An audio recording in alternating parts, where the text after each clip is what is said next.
तो स्टूडेंट अब हम लोग एक क्वेश्चन ट्रेड डिस्काउंट पे देख लेते हैं। ये हमारा क्वेश्चन है कुछ ऐसा, एक्स ने सेल किया goods to Y of the list price 20,000 at the trade discount of 25%, pass the journal entry in the books of both the parties के बुक्स में हमको जर्नल एंट्री पास करनी है।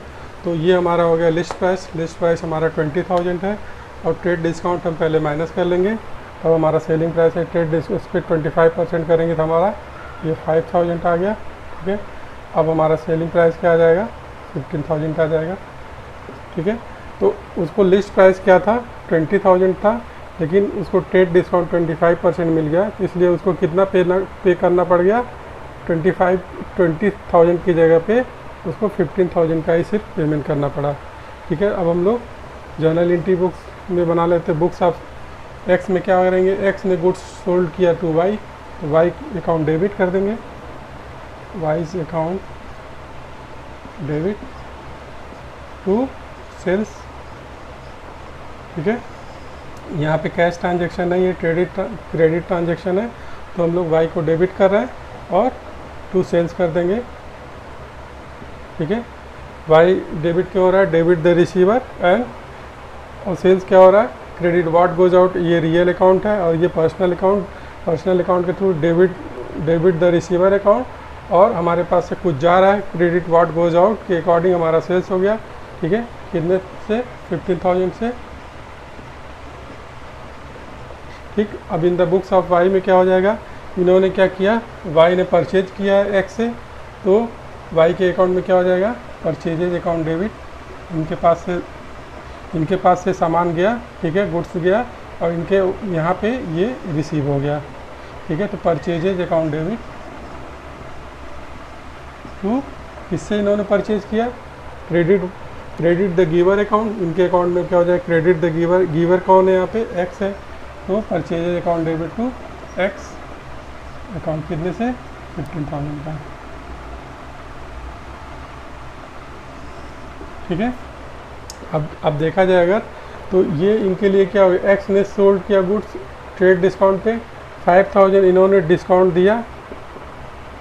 ठीक है, डिस्काउंट गिवन, इन्होंने डिस्काउंट कितने का दिया, 5,000 का दिया, और इन्होंने क्या किया, डिस्काउंट रिसीव किया। ये यहाँ पे क्या हो गया, एक्सपेंस हो गया, यहाँ पे क्या हो गया, इनके लिए इनकम हो गया।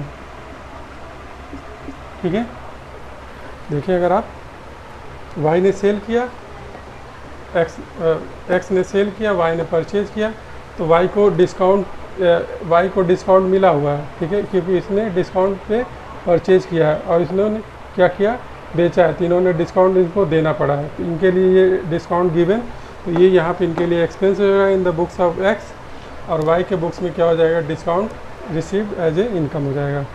तो ये हमारा हो गया ट्रेड डिस्काउंट। ठीक है, तो स्टूडेंट अब हम लोग एक कैश डिस्काउंट पे प्रॉब्लम देख लेते हैं। तो कैश डिस्काउंट में हमारा कुछ प्रॉब्लम इस तरीके से, Ram sells goods to Mohan for ₹10,000 giving him a credit period of 2 months।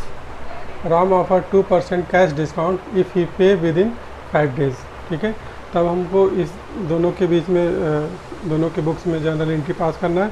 तो पहली तो जर्नल एंट्री हमारी ये हो जाएगी कि सेल्स की जर्नल एंट्री हो जाएगी।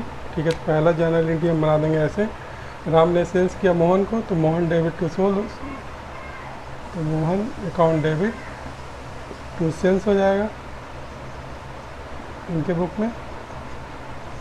ठीक है, कितने से, 10,000 से।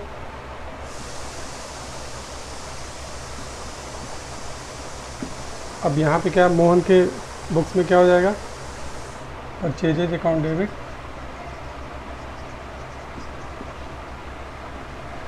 टू, किससे परचेज किया इन्होंने, मोहन ने, राम से, 10,000 से, यहाँ भी हो जाएगा। ठीक, अब कंडीशन ये आ रहा कि राम ने उनको क्रेडिट 2 महीने का दे रखा, तो अगर ये 2 month बाद मोहन पेमेंट करते हैं तो उनको टोटल पेमेंट कितना करना पड़ेगा, 10,000 का।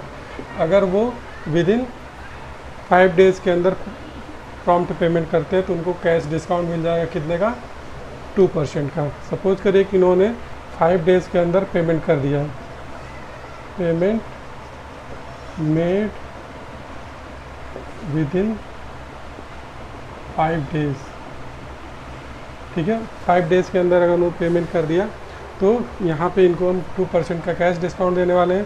तो मोहन के राम के अकाउंट में क्या हो जाएगा, जर्नल एंट्री कैश रिसीव हो जाएगा, इनको कैश मिल जाएगा, कैश अकाउंट डेबिट, और डिस्काउंट अलाउड अकाउंट डेबिट, क्योंकि इन्होंने डिस्काउंट दे रहे हैं इनको, तो इनके लिए तो एक्सपेंस हो जाएगा। जो इनको दे रहे हैं राम को, मोहन को, राम ने मोहन को डिस्काउंट दिया तो राम के अकाउंट में तो ये डिस्काउंट अलाउड क्या हो जाएगा, एक्सपेंस हो जाएगा। और किससे मिल गया कैश हमको पेमेंट, मोहन से, ठीक है। मोहन को 2% का कैश डिस्काउंट मिले। अब हम लोग इस पर 10,000 पे 2% कैलकुलेट कर लें, ठीक है। 200 का हमको क्या मिल गया, कैश डिस्काउंट मिल गया। तो हमको यहाँ पे कैश कितना मिल गया, 9,800 का, और 200 का कैश डिस्काउंट हमने दे दिया। अब इनके अकाउंट में क्या हो जाएगा, इन्होंने मोहन को, इन्होंने राम को पेमेंट कर दिया, Ram account debit to cash account credit to discount receipt. इन्होंने कितना ड्यू सेटल किया अपना, 10,000 का। कितना पेमेंट किया रियल में, 9,800 का। इनको डिस्काउंट कितना रिसीव हो गया, 200 का, ठीक है। तो यहाँ पे क्या हुआ, डिस्काउंट एज ए एक्सपेंस हो गया इनके लिए, यहाँ पे क्या हो गया इनके लिए, इनकम हो गया, ठीक है। तो आप देखें, पहले तो हमने सेल्स कर दिया, अगर विद इन वो 5 डेज़ पेमेंट कर देते तो उनको इस तरीके से रिसीव होगा। अगर सपोज करिए उन्होंने विद इन पेमेंट कर दिया 5 डेज़ के अंदर, कैश डिस्काउंट हमारा, कैश अकाउंट हमको डेबिट करना पड़ेगा 9,800 से, क्योंकि 200 रुपये का डिस्काउंट इन्होंने राम ने दे दिया मोहन को, और डिस्काउंट अलाउड हो जाएगा 200 का। इन्होंने राम ने डिस्काउंट मोहन को दिया, तो इनके लिए एक्सपेंस हो जाएगा, इसलिए इनको डेबिट किया गया है। और टू मोहन, किससे मिला कैश हमको, मोहन से।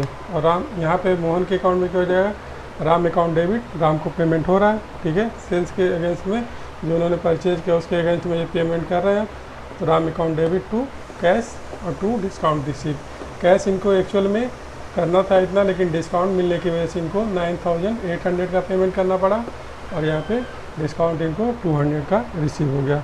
तो यहाँ पे इनके लिए मोहन के अकाउंट में ये इनकम है, और राम के अकाउंट में क्या है, ये एज ए एक्सपेंस है, क्योंकि डिस्काउंट अलाउड एक्सपेंस है। आई होप आप लोगों ने समझ लिया होगा कैश डिस्काउंट और ट्रेड डिस्काउंट के बारे में, और इससे रिलेटेड प्रॉब्लम्स को जो मैंने सॉल्व करवाया। तो अब इसके बाद जो है हम लोग इस पर एक क्वेश्चन सॉल्व करेंगे, ठीक है।